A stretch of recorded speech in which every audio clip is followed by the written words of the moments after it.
Olá, meus amigos, vamos dando continuidade aqui à aula sobre regulação médica das urgências, certo? Então essa aula será focada mais no papel do médico na central de regulação médica, né? Então nós não iremos ver a questão de XABCDE, fisiopatologia, né, SAMPA, toda aquela parte de atendimento médico em si.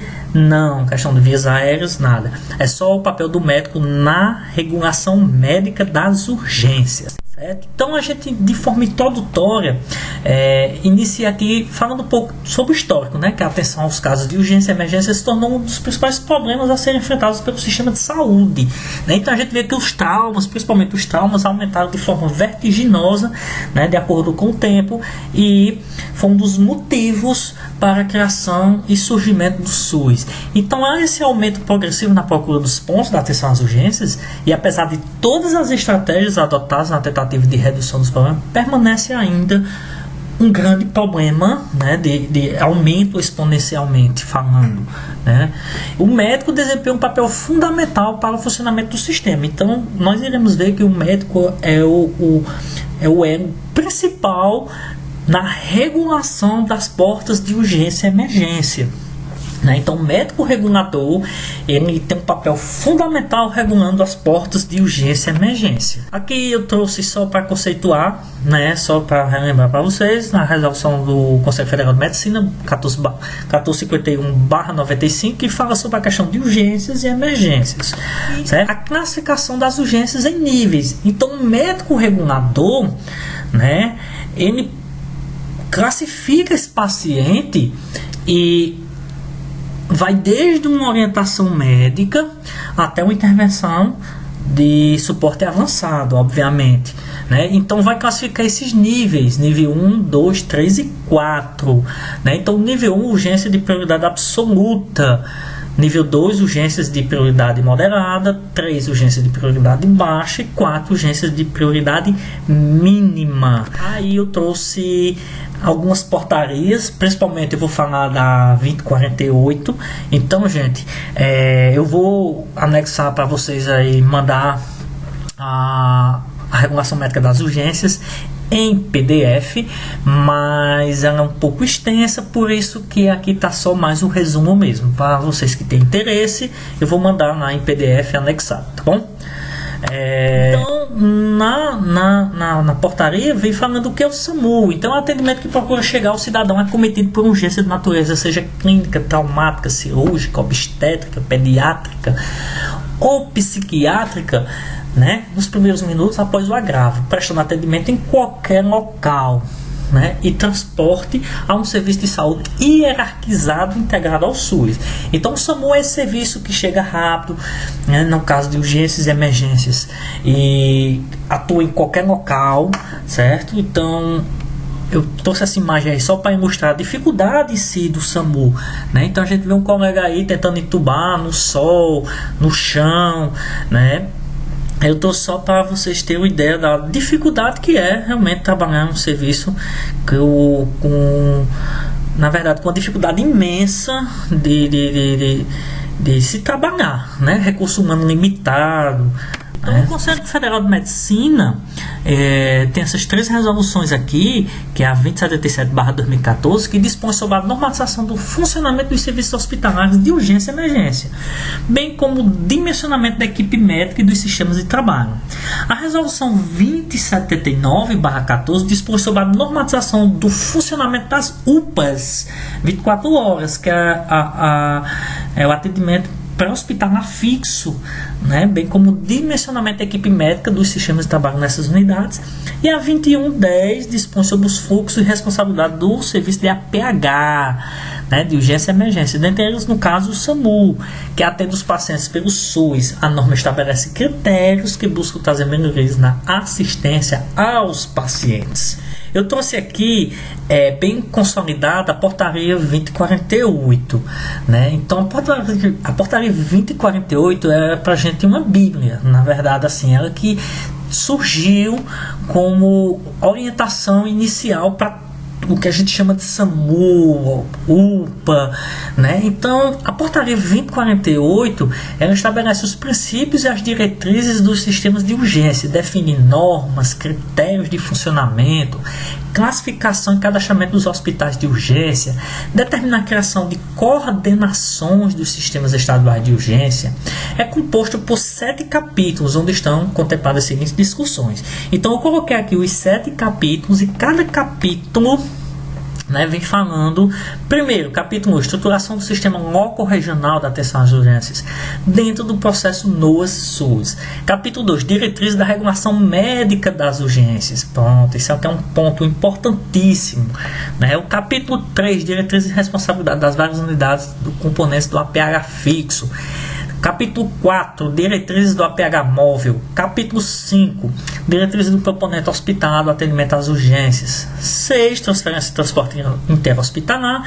E 7, sobre os núcleos de educação e urgência, o NEU, com respectivos grados de temas, conteúdos, habilidades e carga horárias. Principalmente, eu vou pensar as diretrizes da regulação médica da urgência, que é o capítulo 2, e o capítulo 4.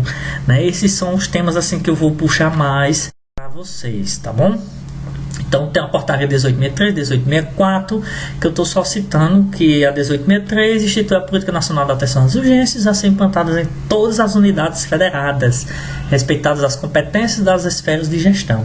E a 1864 institui o componente hospitalar móvel da Política Nacional da Atenção às Urgências, por intermédio da implantação do SAMU 192 e suas centrais de regulação, né? Núcleos de educação e urgência em municípios e regiões de todo o território nacional, né? E aí vem a pergunta: o que é regular? Então, regular vem do verbo, né, que significa que é age ou agir segundo as regras, as leis, acertar, ajustar, regularizar, guiar, orientar, né? Então, a regulação da assistência tem como prioridade o atendimento às necessidades de saúde da população. A alicerça se baseia no conhecimento dos recursos disponíveis, uma triagem e classificação de necessidades e uma tomada de decisão para racionalizar os recursos existentes, atendendo de forma diferenciada e individualizada a cada demanda de acordo com a necessidade, conferindo equidade ao SUS. Então, a regulação é um neologismo criado por uma nova função e um novo conceito relacionado à gestão do fluxo entre a oferta de cuidados e a procura realizada por um médico regulador. Então, isso aí é muito mais do que um sim ou um não, né? Então, regulação médica não é um trabalho tão fácil como se acha que é. Então, tem que ter muita atenção, muito cuidado, e a gente um pouco, né? Então, eu trouxe essa imagem aqui só para mostrar o seguinte. Vamos lá. Eu tenho uma central de regulação médica aqui, né? Um SAMU, uma base, né? Uma central, na verdade, desculpa. Aí eu tenho uma unidade básica de saúde, eu tenho uma unidade de saúde com sala de estabilização, eu tenho uma atenção domiciliar lá no cantinho, eu tenho uma UPA e eu tenho um pronto-socorro, um hospital, né? Então, o médico regulador, ele vai regular essas portas de urgência e emergência, né? Que aí, às vezes, a pessoa se engana, às vezes a gente acha, a população, na verdade, acha que o médico ele regula só para o hospital, só para a UPA. Não, se ele vê que é um caso que não tem necessidade de acompanhamento hospitalar, nem de unidade de pronto atendimento, ele orienta aquele paciente a ser conduzido a uma atenção domiciliar, né? A unidade básica de saúde, né? Dependendo do quadro daquele paciente, obviamente. Então, estabelece a regulação médica, né? Estabelece um diagnóstico sindrômico. Então, não tem como dar um diagnóstico fechado apenas escutando o que o paciente está sentindo. Então, análise de sinais, análise de um sistema, então outras informações importantes, queixa principal, história prévia, resumida, né? Funções vitais, respiratórias, circulatórias e neurológicas, salientando que sempre devemos falar a língua da população, né? Então, poucos os solicitantes vão saber o que é um ataque cardíaco, o que é um ataque pinéia, o que é uma dispneia, o que é uma bradipneia, né? Então, a grande parte dos solicitantes são pessoas leigas, e aí vem uma grande dificuldade também de estabelecer um diagnóstico mais consciente. Então, o termo regulação médica se originou na França através dos SAMU franceses, que vem desde a década de 60, quando o atendimento era prestado na rua, no domicílio. E com isso houve a necessidade de remoção para o hospital.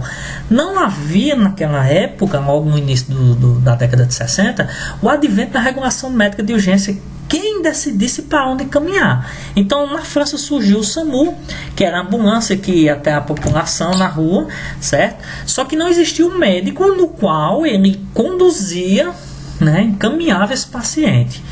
E quem preparasse uma recepção do paciente na unidade receptora. E aí viu a necessidade e surgiu, o papel da regulação médica.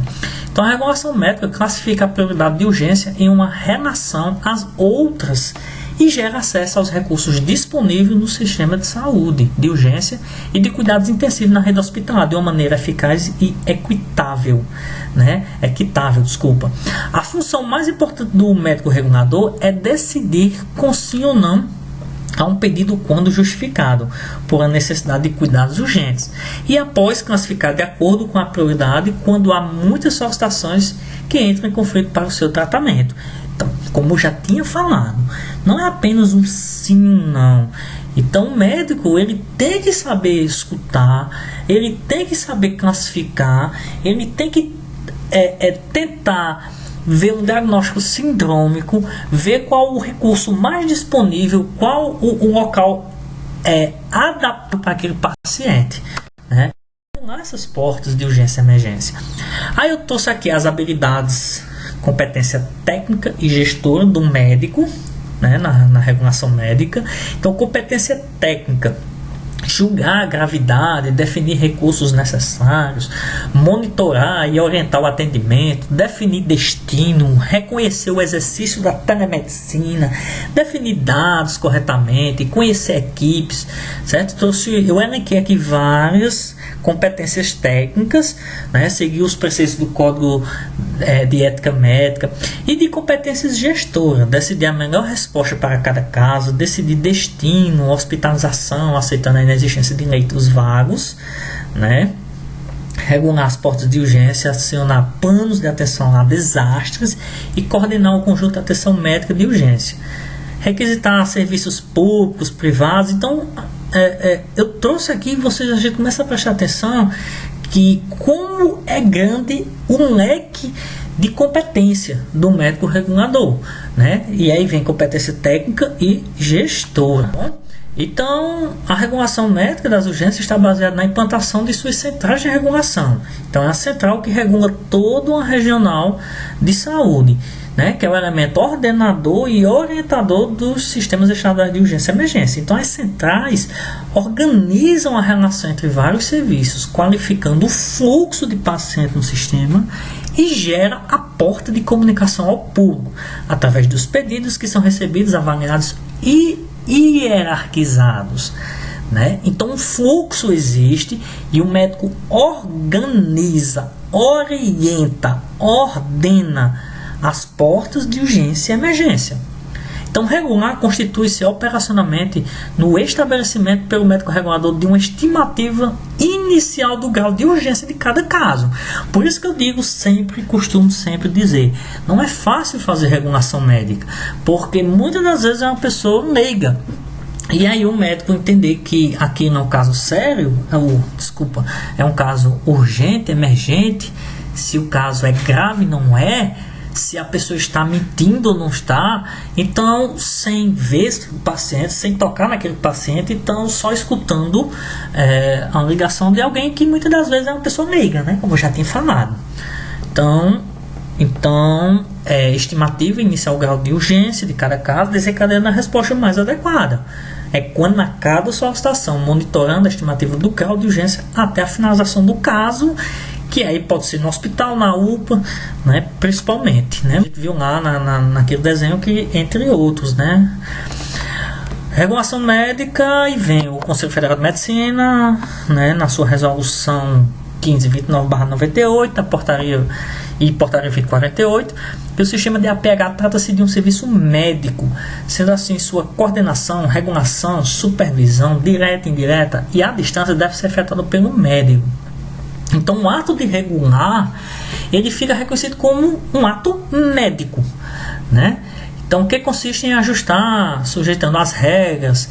Resumindo, não existe SAMU sem médico, né? Então, se uma central não tiver médico regulador, então esse SAMU será fechado, porque o ato de regular é um ato médico, tá bom? Então, cabe então a este médico regulador ouvir, qualificar, classificar a demanda e designar o recurso mais adaptado às suas necessidades, incluindo conduzir ao serviço mais adequado, respeitando a capacidade operacional de cada serviço, né?